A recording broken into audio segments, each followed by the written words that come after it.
pembacaan kitab Al-Arba'in An-Nawawiyah ataupun hadis 40 Al-Imam An-Nawawi rahmatullahi alaih.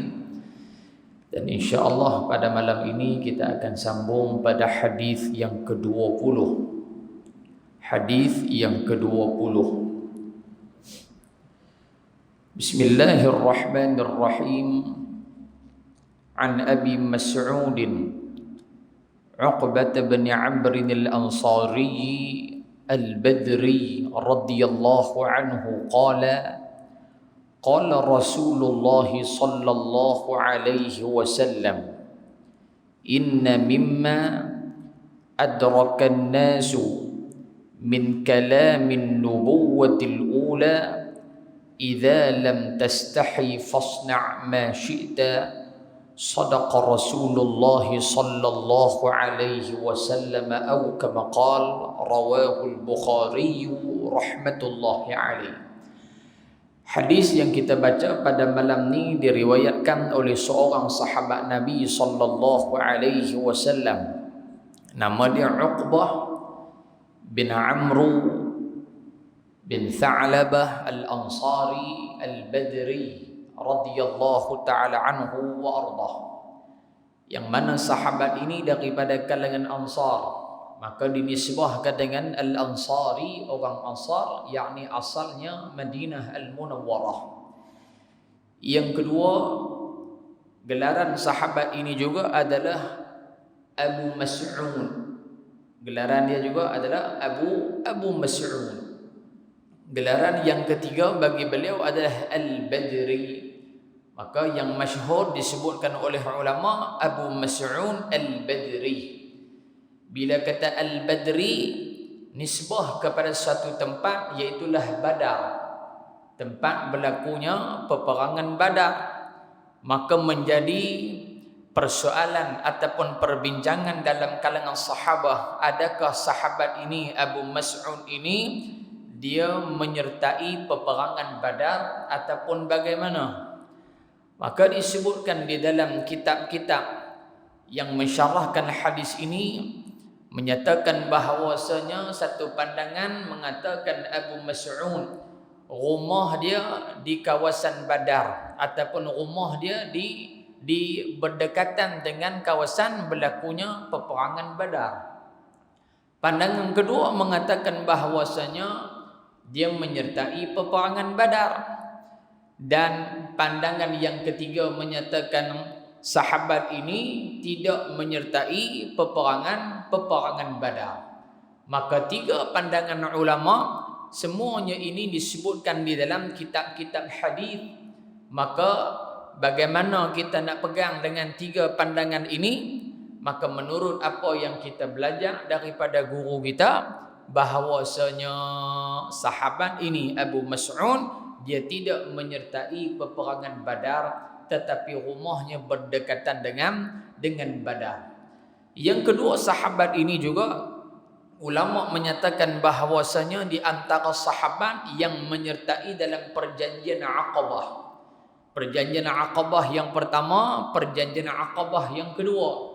Di antara sahabat yang masuk dalam perjanjian Aqabah iaitulah Sayyidina Mu'adz bin Jabal radhiyallahu taala anhu wa ardah. Dan di antaranya juga sahabat yang masuk yang menyertai perjanjian Aqabah, di antaranya sahabat yang meriwayatkan hadis yang kita baca pada malam ini, iaitulah Uqbah bin Amr bin Tha'labah al-Ansari radhiyallahu taala anhu wa ardah. Yang ketiga, ulama mengatakan sahabat Nabi sallallahu alaihi wasallam ini wafat pada tahun ke-40 Hijrah, dan ada yang mengatakan beliau wafat selepas daripada tahun yang ke-40, barangkali 41, 42 dan seterusnya. Maka pandangan yang sahih disebutkan di dalam Tabaqat Al-Kubra oleh Imam Ibn Sa'ad rahmatullahi alaih, mengatakan bahawasanya sahabat ini Aqabah wafat pada tahun ke-40, selepas daripada tahun ke-40 Hijrah, barangkali 41, 42, Allahu a'lam. Maka sahabat Nabi SAW ini juga menjadi perselisihan di antara ulama di manakah dia wafat. Sebahagian ulama mengatakan wafatnya sahabat ini di Kufah, dan sebahagian yang lain mengatakan wafatnya sahabat ini di Madinah Al-Munawwarah.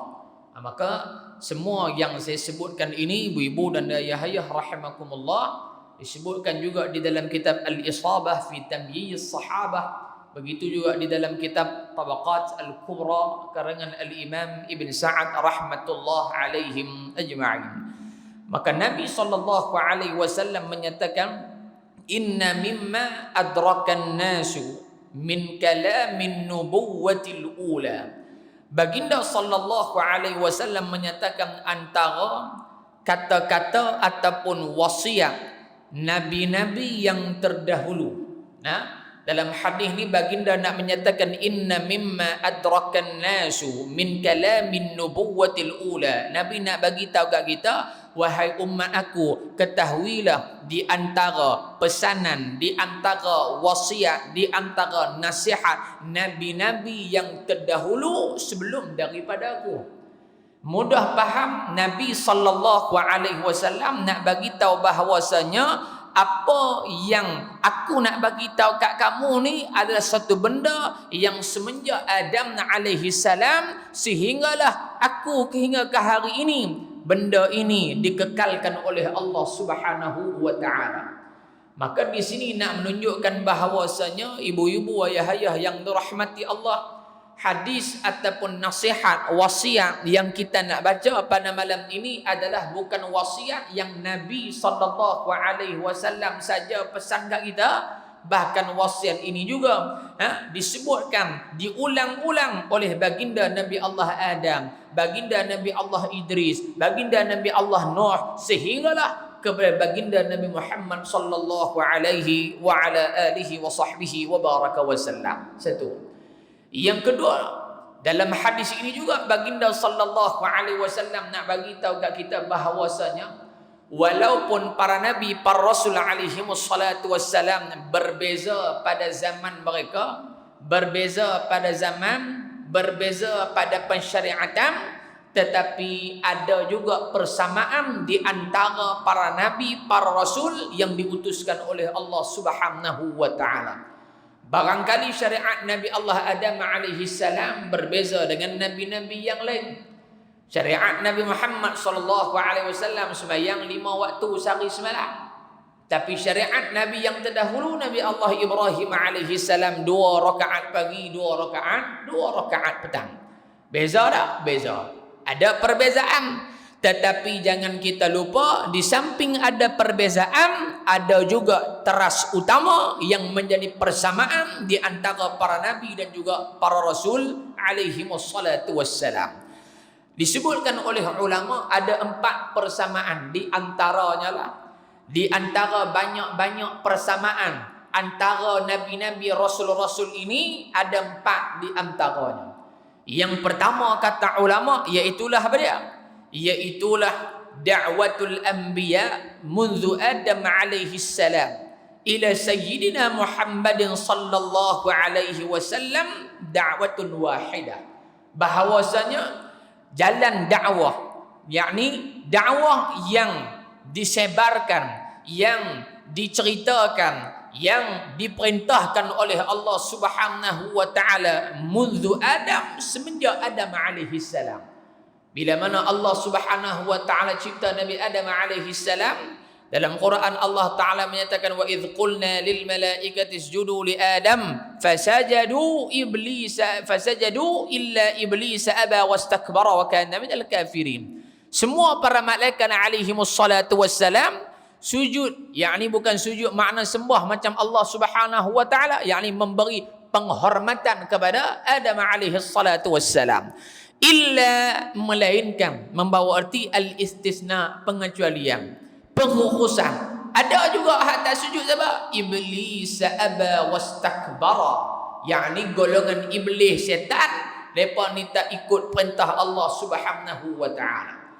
Dalam ayat yang lain Allah taala menyatakan qala ma mana'aka alla tasjuda id amartuk. Hei iblis, hei setan, pasal apa mu tak mau sujud kepada Adam alaihi salatu wassalam?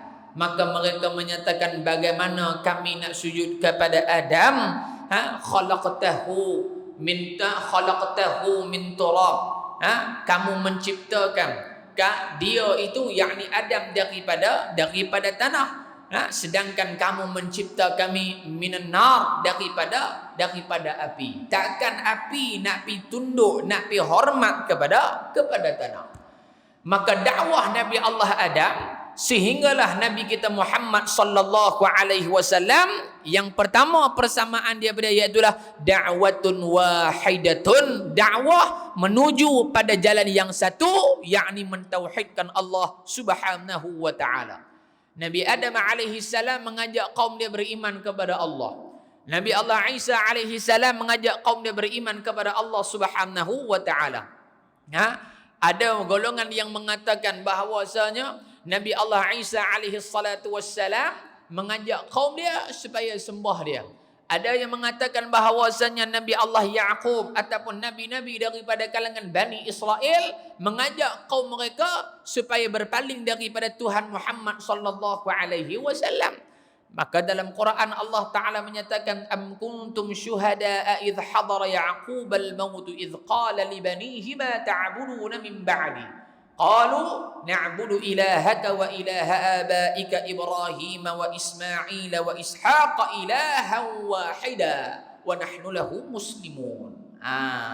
Orang Yahudi mengatakan bahawasanya kita tak boleh sembah seperti mana apa yang diikuti oleh umat Muhammad pada hari ini, tak boleh sembah.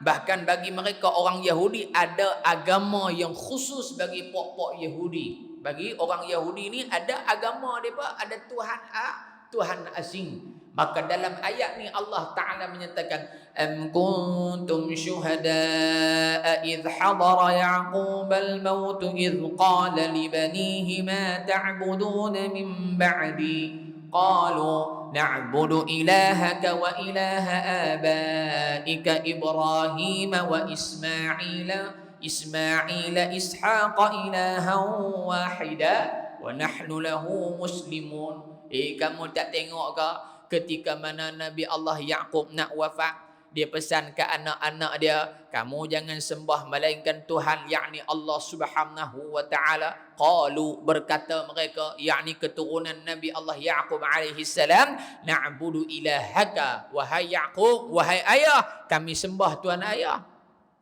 Wa ilaha abaika, dan kami sembah Tuhan kepada tok nenek moyang kita, Ibrahim wa Ismail wa Ishaq ilahan wahidan wa nahnu lahu muslimun. Kami sembah Tuhan yang ilahan wahida, Tuhan yang satu, wa nahnu lahu muslimun, kami orang-orang muslim, yakni beriman kepada Allah Subhanahu wa taala. Jadi persamaan para nabi, para rasul, yang pertama mereka mengajak kaum mereka kesemuanya beriman kepada Allah Subhanahu wa taala.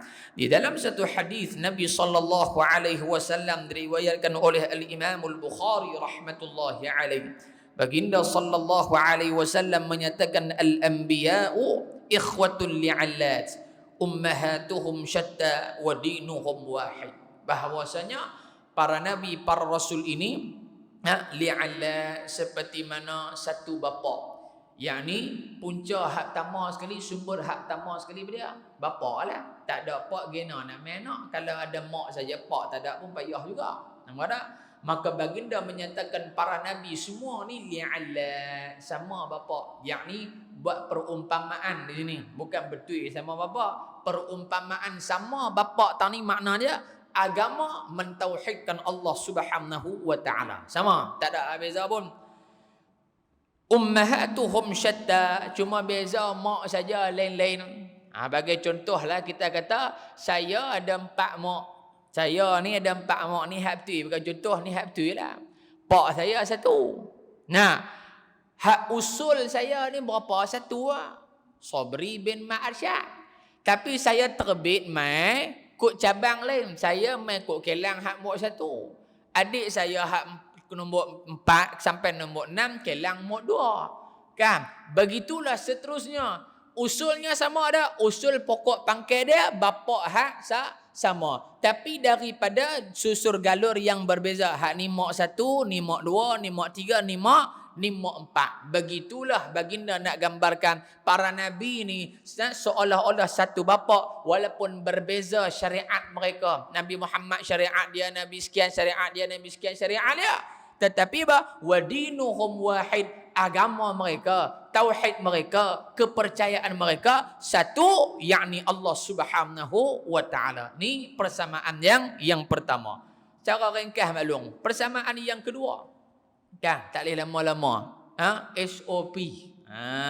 Sekejap lagi keluar lagi balik rokok daun tak ada SOP dah. Share pula. Tu syok. Kan.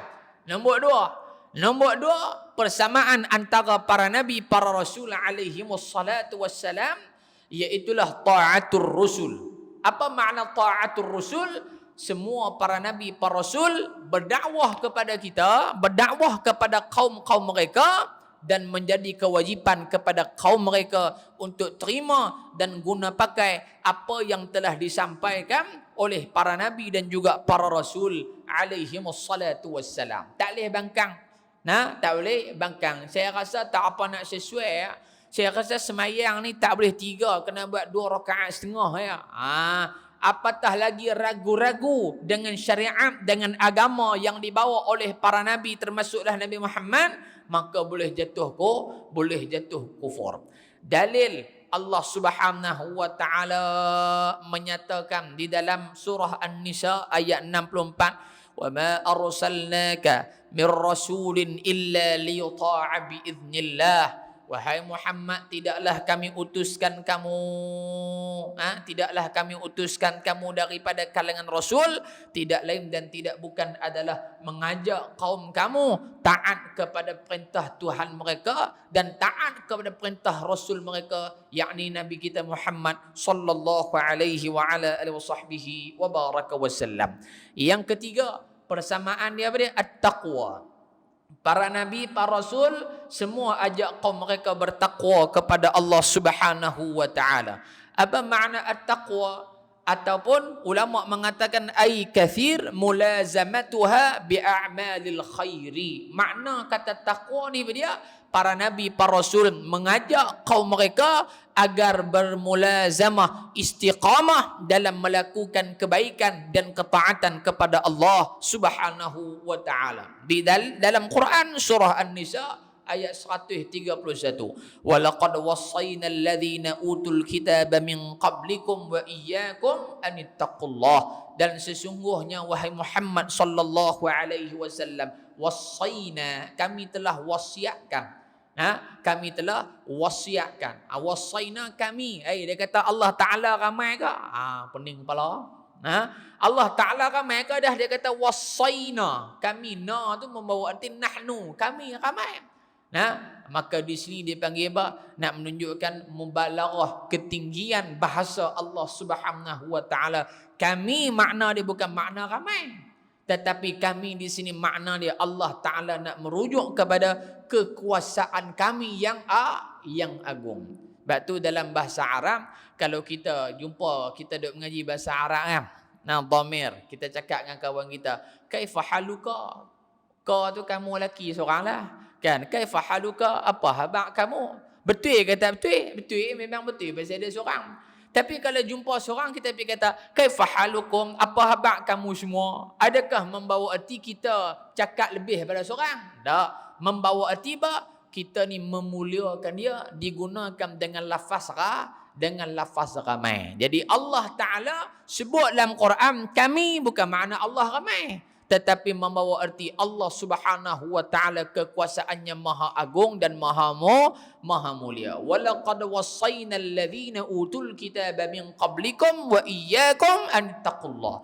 Wahai Muhammad, kami telah mewasiatkan kepada siapa? Kepada mereka-mereka yang diberikan Alkitab, yakni kepada umat-umat yang terdahulu, para nabi, para rasul yang terdahulu sebelum kamu, min qablikum, sebelum pada kamu, wa iyyakum, dan kami perintahkan kepada kamu dan umat kamu, anittaqullah, bertakwa kepada Allah Subhanahu wa taala. يا أيها الذين آمنوا اتقوا الله حق تقاته ولا تموتن إلا وأنتم مسلمون. Itu dalam mana tu? Dalam Al-Quran. Nah, 3. Yang keempat, persamaan antara para nabi dan juga para rasul. Yang keempat, al-istighfar. Apa dia al-istighfar? Iaitulah para nabi, para rasul mengajak kaum mereka agar beriman, bertakwa dan minta ampun kepada Allah Subhanahu wa taala. Seperti mana kisah Nabi Allah Nuh alaihi salam. Bila mana Nabi Nuh berdakwah kepada kaum dia tak terima. Dia kata Nuh ni lagu tu, Nuh lagu ni, Nuh lagu tu, Nuh lagu ni. Akhirnya Allah Subhanahu wa taala menyatakan di dalam Al-Quran, faqultu astaghfiru rabbakum innahu kana ghaffara. Selepas daripada Nabi Nuh dakwah kat depa tak percaya juga, maka Allah Taala bagi tahu kat Nabi Nuh, wahai Nuh, kamu buat apa dia kapai yang besar di atas bukit, dan kami akan bagi isyarat bila mana nak turun bala saja, kami akan bagi isyarat. Maka bila mana Nabi Allah Nuh pesan kat mereka bala akan mai daripada atas, daripada bawah, mereka tak terima juga. Maka Nabi Allah Nuh kata, faqultu astaghfiru rabbakum innahu kana ghaffara. Minta ampun ke Allah Ta'ala, taubatlah ke Allah Ta'ala, innahu kana ghaffara. Allah Ta'ala itu maha pengampun, lagi maha menutup keaiban hamba dia. Tapi dia pun tak terima juga, keras kepala juga. Akhirnya Allah Subhanahu wa taala mendatangkan at-taufan. Taufan tu kalimah Arab. Taufan ni ribut lah. Taufan yang besar. Maka ulama juga mengatakan bahawasanya taufan yang berlaku pada zaman Nabi Allah Nuh alaihi salam bukan tempat Nabi Nuh saja, bahkan seluruh permukaan bumi ditenggelami oleh air, bala besar daripada Allah kepada kaum Nabi Allah Nuh alaihi salatu wassalam. Muslimin dan muslimat yang dirahmati lagi dikasihi oleh Allah Subhanahu wa taala. Baik. Jadi baginda menyatakan, inna mimma adrakan nasu min kalamin nubuwatil ula, sesungguhnya nasihat ataupun perkataan yang Allah Subhanahu wa taala kekalkan semenjak daripada Adam sehinggalah Nabi kita Muhammad sallallahu alaihi wasallam, inilah nasihat-nasihat para nabi, para rasul yang Allah tak mansuhkan daripada syariat mereka. Apa dia? Iaitulah idza lam tastahi fasna' ma syi'ta. Idza lam tastahi fasna' ma syi'ta. Apabila kamu tidak ada perasaan malu, fasna' ma syi'ta, ataupun faf'al ma syi'ta, buatlah apa-apa sahaja. Tang ni apa-apa sahaja. Hak orang nampak, hak orang tak nampak, hak kecil, hak besar, buatlah apa-apa sahaja syi'ta, apa yang kamu nak lakukan. Hadis riwayat daripada Al-Imamul Bukhari rahimahullahu ta'ala. Apa maksud hadis ni maklum, secara ringkas saya sebut untuk kita ambil manfaat bersama. Maksud hadis ini baginda menyatakan, kalau berasa tak malu, orang pajak seorang kata, mu berasa tak malu, buatlah apa hak mu nak buat. Makna dia apa?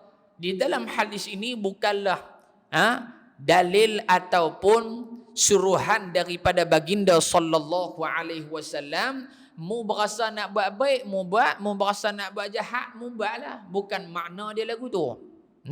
Bukan makna dia kalau nak zina buatlah, kalau nak merompak buatlah, kalau nak ni buatlah. Tak, bukan makna suruhan, bukan makna ajakan Nabi, tetapi Nabi nak bagi tahu bahawasanya mafhum mukhalafah, makna berlawanan daripada kalau berasa tak malu kamu buat.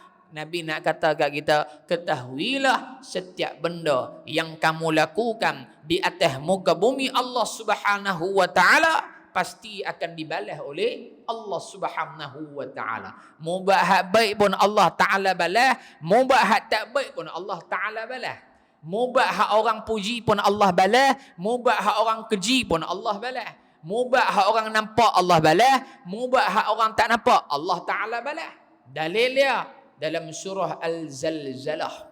Surah Al-Zalzalah. Idza zulzilatil ardu zilzalaha wa akhrajatil ardu athqalaha wa qala al-insanu ma laha yawma idzin tuhaddithu akhbaraha bi anna rabbaka awha laha يومئذ يصدر الناس أشتاتا ليروا أعمالهم فمن يعمل مثقال ذرة خيرا يره ومن يعمل مثقال ذرة شرا يره آيات 7 آيات 8 فمن يعمل مثقال ذرة خيرا يره. Siapa hak buat benda baik walaupun kecil saja, besar zarrah. Zarrah ni besar mana maklum? Kita kata biji sawi dah. Tapi adakah betul besar biji sawi? Tak. Kecil lagi pada biji sawi. Kecil lagi pada biji sawi. Allah Ta'ala buat perumpamaan hak mudah kita nak faham. Tapi kalau Allah Ta'ala buat satu benda punya perumpamaan, hak kita pun tak pernah tengok benda tu, jadi payah cerita. Kita jadi tak betul ke? Betul ke? Betul ke? Macam mana hadis Nabi SAW, barangkali bila hari tu kita sebut dah 27 Jun tu ni, ingat ke tak ingat, wallahu alam lah. Kan? Yang mana Nabi jalan dengan sahabat, tiba-tiba bunyi dentuman kuat di langit tu. Dum, bunyi gitu. Sahabat tanya, ya Rasulullah, bunyi apa dekat tu? Nabi kata, itulah bunyi batu yang dibaling daripada mulut neraka semenjak 70 tahun dahulu. Hari ni baru sampai di dasar dia. Berapa tahun?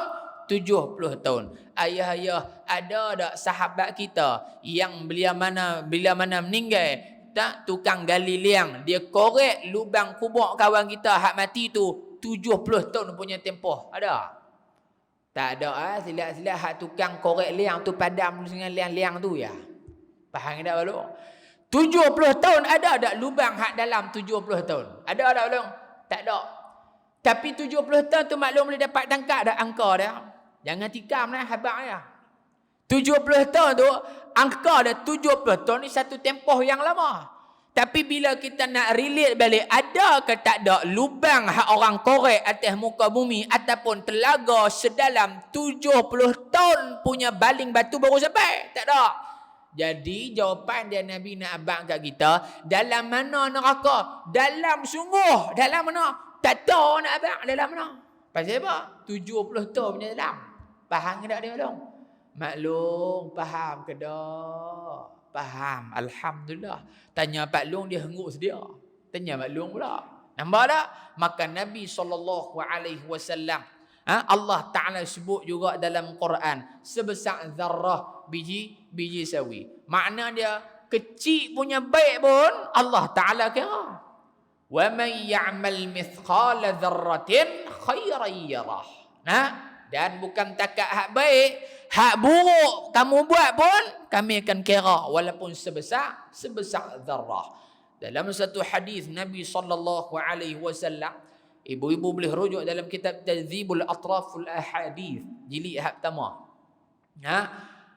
Dalam tu hadis bahawasanya baginda SAW menyatakan, atani Jibril alaihi salatu wassalam. Satu hari Jibril alaihi salam mai jumpa Nabi SAW. Dia kata, ya Muhammad, wahai Muhammad, ish ma syi'ta fa innaka mayyitun. Wahai Muhammad, hiduplah bagaimana kamu nak hidup. Kamu nak hidup baik, dipersilakan. Kamu nak hidup jahat, dipersilakan. Kamu nak hidup beriman, dipersilakan. Kamu nak hidup kufur, dipersilakan. Kamu nak hidup bersyukur, dipersilakan. Kamu nak hidup tak mau syukur, dipersilakan. Hiduplah ish ma syi'ta. Ma juga sebut orang tu.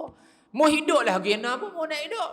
Tapi apa? Fa innaka mayyitun. Kamu jangan lupa, sampai masa kamu akan mati.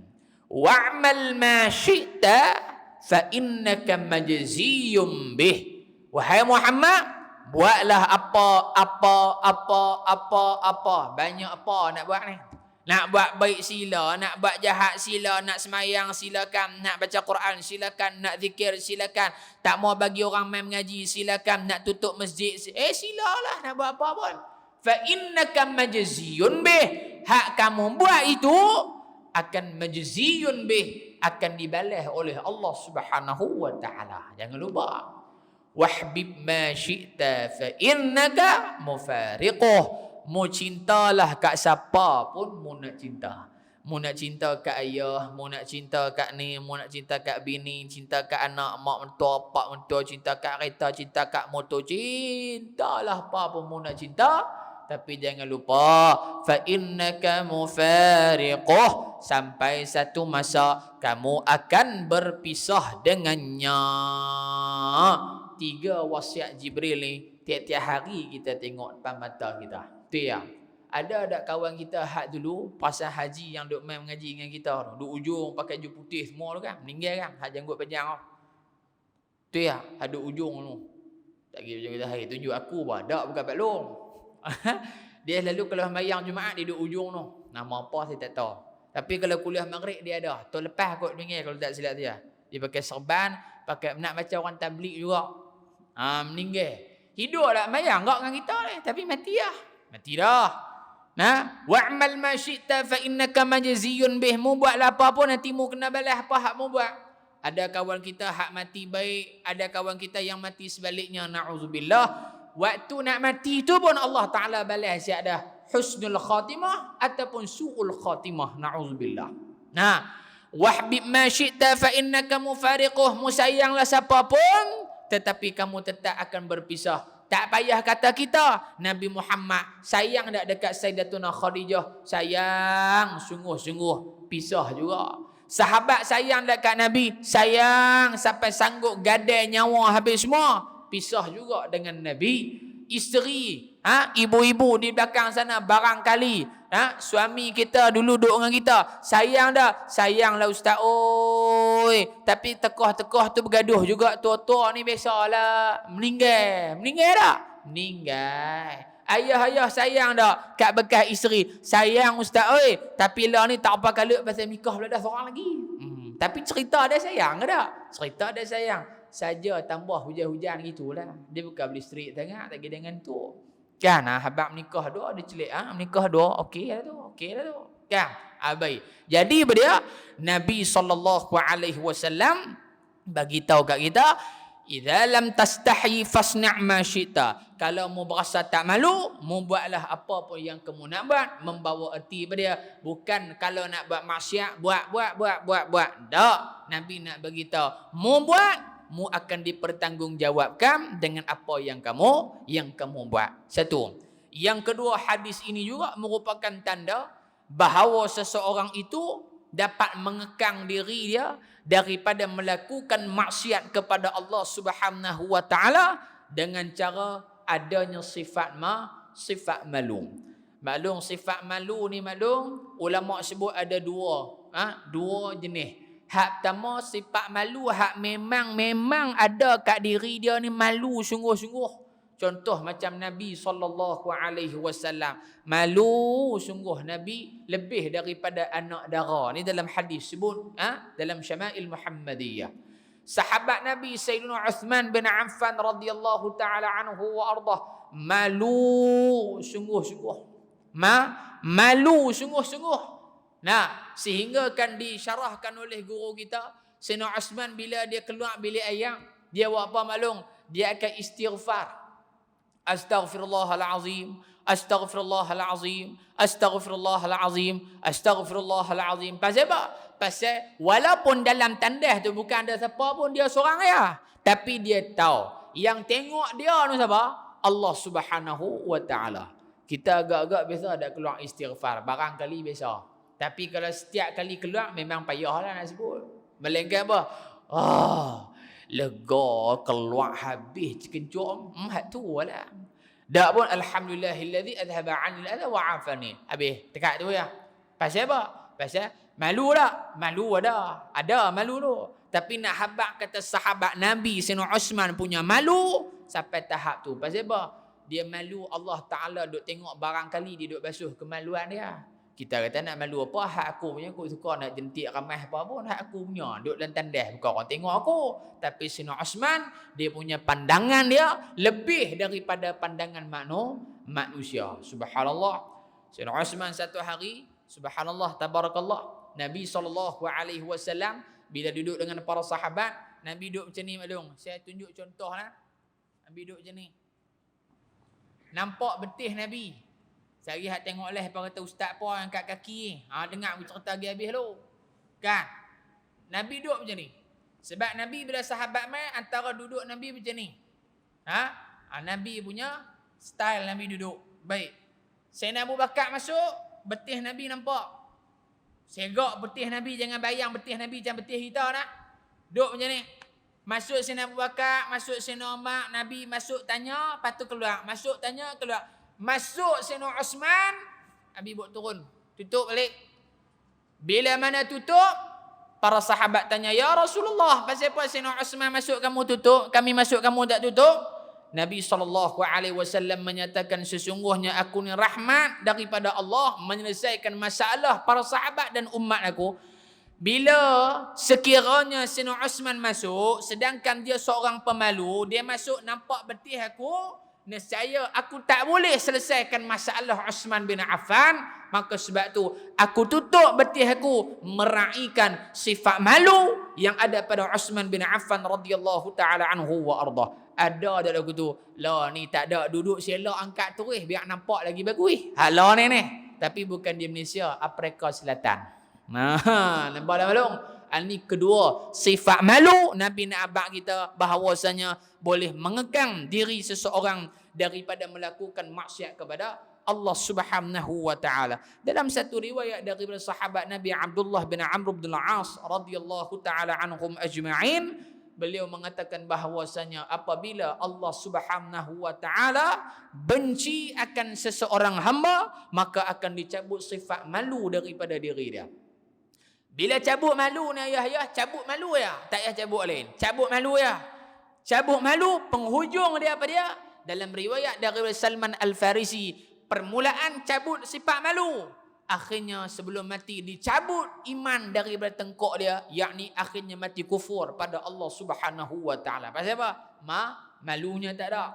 Pasal apa? Malu ni penting. Dalam riwayat tu kata apa? Bila mana Allah benci, Allah cabut sifat malu. Bila tak ada sifat malu, akan hilang sifat amanah. Tak malu lah. Biar orang bagi amanah, dia berasa dia nak buat apa, dia buat. Tak ada sifat malu. Halal haram, dia tak kira dah. Bila mana tak ada sifat amanah, Allah Ta'ala akan cabut lagi. Sifat apa? Sifat kasih sayang. Tak ada. Kerja nak buat zalim ke orang, kerja nak kena orang, kerja tak baik mereka lah. Bila mana benda-benda maksiat ini mula bersarang dalam diri dia, dia berasa maksiat tak ada apa. Akhirnya dia terjerumus dalam kancah maksiat yang bawa dia kufur kepada Allah Subhanahu wa taala. Dia kata tak apa, minum arak sikit ya.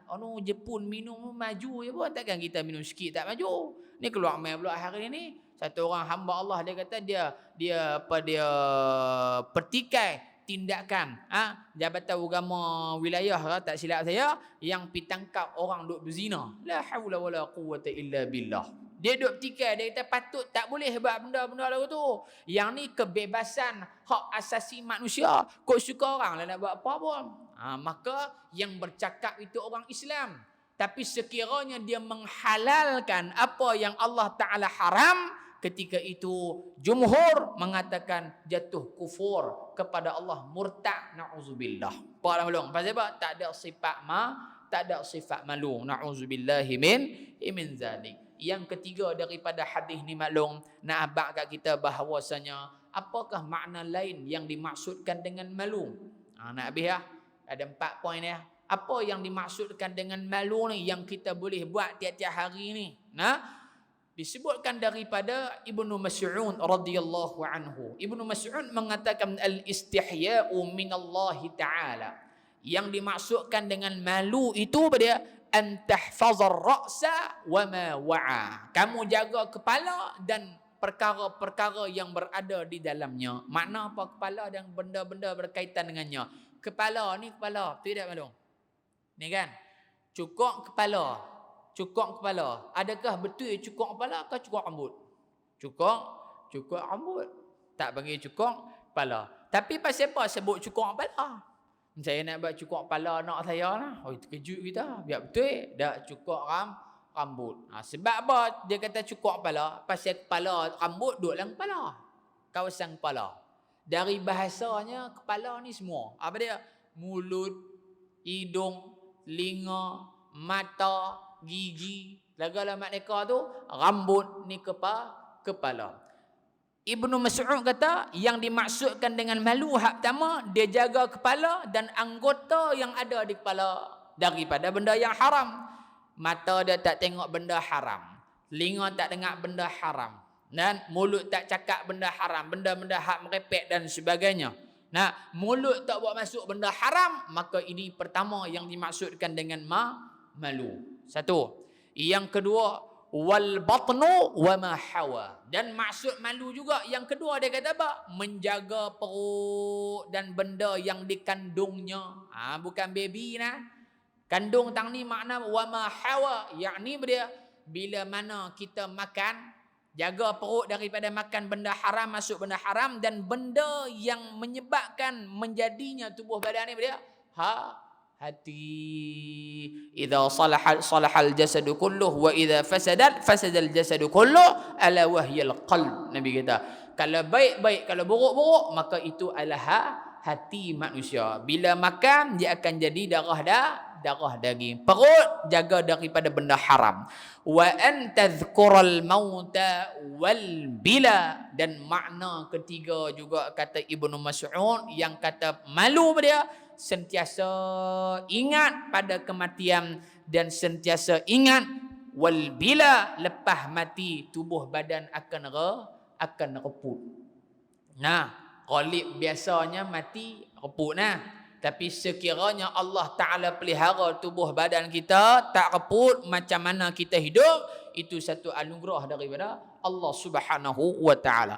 Wa man arada al-akhirata taraka zinatad dunya. Dan siapa-siapa yang inginkan kebahagiaan akhirat, maka tinggalkan perhiasan dunia. Yakni bukan tinggi dunia duk mayang di masjid petak balik apa semua. Tak, bukan makna macam tu.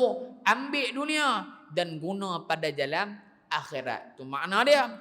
Faman fa'ala dhalik faqad istahya minallah. Siapa yang buat benda-benda yang disebutkan tadi, maka dia adalah tergolong daripada kalangan orang-orang yang beriman dan orang-orang yang malu kepada Allah Subhanahu wa Ta'ala. 3. Dan yang keempat, yang terakhir, hadis ni Nabi SAW nak ajak kita belia, apa-apa benda yang tak perlu kepada malu maka buat dah. Ni nak masuk Aisyah ni. Tengok-tengok untuk bila tak ada kawan keluar. Bina Allahu Akbar. Terus dia bina. Pasal apa? Pasal benda tu baik dah. Baik. Benda hak tak perlu bersifat malu, Nabi kata buat. Sagi mayang barangkali soh depan kosong, kita nak malu tak orang kata apa pula. Saya orang kata memang duduk kosong pun pasal duduk selang-selang tu. Kan? Kalau hari biasa tu. Tambah duduk belakang tu imam lah. Pasal apa? Dia takut itu imam roh kentut ke apa lagi. Dia kata mampu aku nenek aku menang. Dia kata. Nampak tak? Dia tolak orang dulu, sedangkan benda tu dia boleh buat. Dia tolak dulu orang, hukum dia makruh. Maka 4 benda yang Nabi nak sebut dalam hadis ni, mudah-mudahan kita ingat, dan insya-Allah pertemuan yang akan datang kita akan sambung pada hadis yang ke-21. Hadis yang ke-21 insya-Allah. Jadi ibu-ibu dan ayah yang dirahmati Allah, makluman kita punya kuliah duha di Ma'had Ad-Da'wah Al-Islamiyah akan bermula pada bulan Ogos. Ya, ada orang tanya bulan berapa nak start? Bulan Ogos ni insya-Allah pelajar akan masuk 3 hari bulan Ogos. 3 bulan Ogos. Masuk bulan Ogos tu kira jalan semualah. Hak bacaan Yasin, Khamis dan Jumaat, dan juga kuliah kuliah duha pun berjalan macam biasa, dan insya-Allah pada 30 hari bulan Ogos, 30 hari bulan Ogos, Ahad kelima, kuliah duha ataupun daurah kitab perdana bersama dengan Syekh Muhammad Nazrul Nasir di kompleks Mujamma' Ma'had Ad-Da'wah Al-Islamiyah jam 9 pagi. Jemput ibu-ibu dan ayah-ayah hadir beramai-ramai. Yang kedua, pihak Ma'had sedang mencari penyumbang tetap, penyumbang bulanan untuk barangan dapur. Untuk barangan dapur. Ustaz, kami kan nak kena pergi beli cabai kering, sotong apa semua, tak payah. Maklum tak payah duk pergi buat ramai di market. Tak payah buat ramai di market. Siapa yang nak bantu, insya-Allah masukkan dalam kita punya nombor akaun. Boleh rujuk dalam Facebook saya pun boleh. Aiman Subri, ada gambar tu, boleh dalam tu. Pasal apa? Tidak lain dan tidak bukan maklum, kalau harapkan kepada yuran memang tak cukup. Sehari budak makan anggaran RM15. Sehari seorang RM15. Pelajar ada 57 orang. 57 orang. Sehari kita belanja untuk makan budak sehari 3 kali RM855. RM855. Kali dengan 27 hari, duk ada 26,000, 24,000 lebih orang tu lah. 25,000 dah. Jadi kira malam ni 25,000. Tak cukup dengan apa? Dengan kita punya yuran. Yuran 300 makan minum, hatu bayar elektrik, hatu nak bayar gaji guru, hatu nak bagi budak makan, shilling pecah, apa segala maneka tu semua nak pakai duit tu bekah. Jadi ayah yang mana nak sumbang untuk barangan dapur. Dia kata kami payah ustaz nak pergi bank-bank apa semua ni. Tak apa, pergi beli beras, hantar pergi sekolah terus. Pergi beli sayur, hantar pergi sekolah terus. Nak beli sotong, pergi hantar sekolah terus. Dialu-alukan. Sebaiknya produk Muslim lah. Ni mai bihun hak khot apa pun tak tahu nak baca, ni pun payah juga. Nak tolak tak gamuk. Kan nak tolak tengok kesian menek motor tulis cincang mang dia ada tulis pun kita pun tak faham.